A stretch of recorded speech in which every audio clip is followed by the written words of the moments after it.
Okay, so let's take a crack at problem 2.7 from Wald's General Relativity here.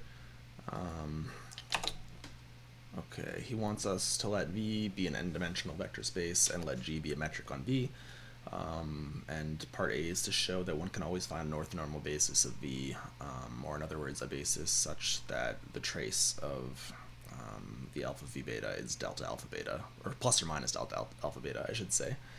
And it says to use inductions, so we can go ahead and do that.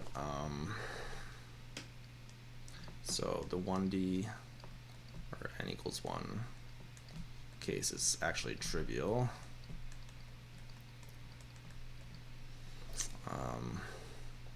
The reason for this, any non-zero vector, I'm going to give myself some lines to write onto. Yeah, any non-zero vector can serve as a basis and be normalized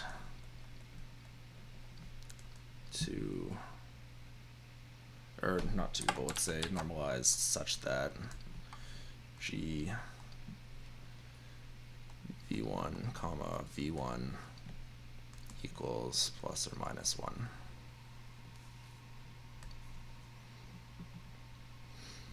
Okay, so then we assume for n equal to k, there exists a set of orthonormal basis vectors V1 all the way up to Vk.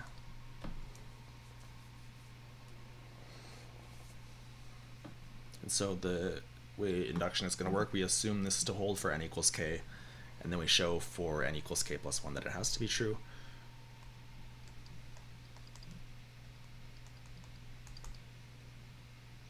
So for n equals k plus 1, we'll consider an arbitrary vector.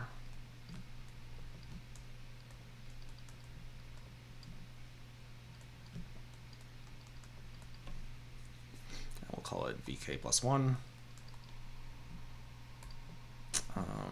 If vk plus 1 isn't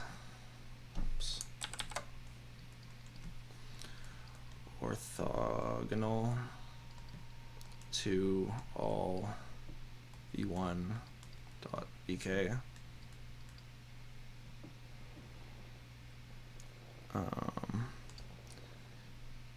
it can be orthogonalized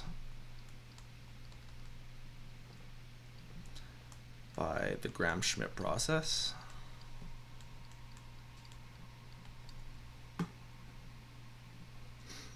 And normalized.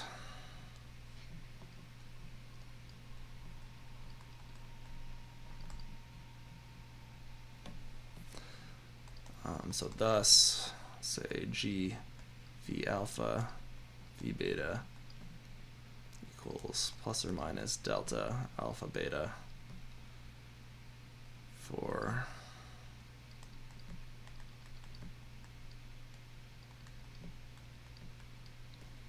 okay, and that's it for part A.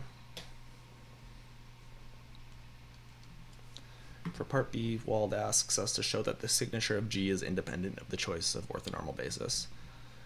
So to do this, we'll introduce a new arbitrary orthonormal basis that we'll call U, and we'll do it like this.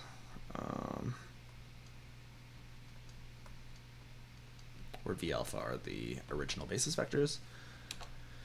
So we know that G of V alpha V beta equals plus or minus delta alpha beta.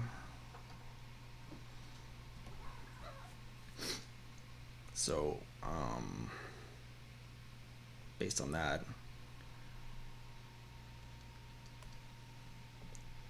we're going to get some kind of k times the delta sigma gamma on G of U sigma U gamma. And the question is whether or not the sign of K is going to be the same as in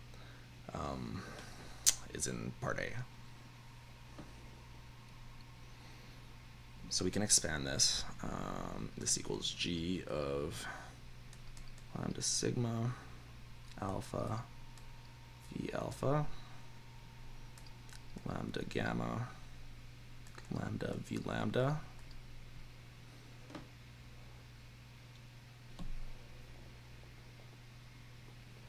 okay, so this equals, we're able to pull the lambdas out like this.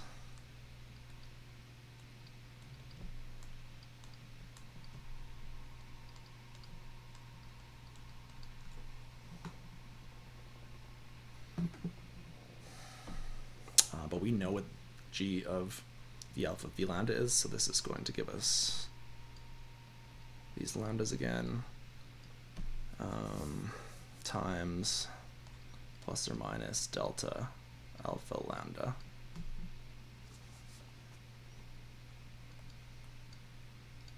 Oops.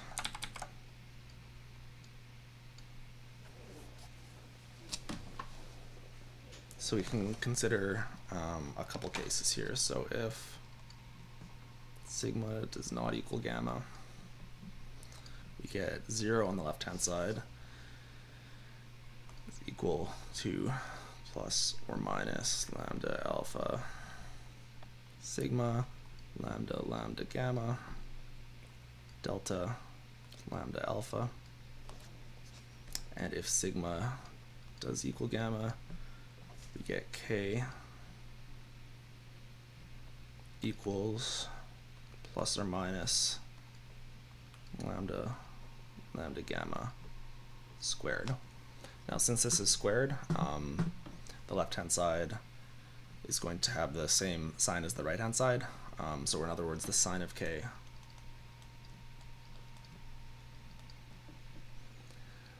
matches sign of the right-hand side.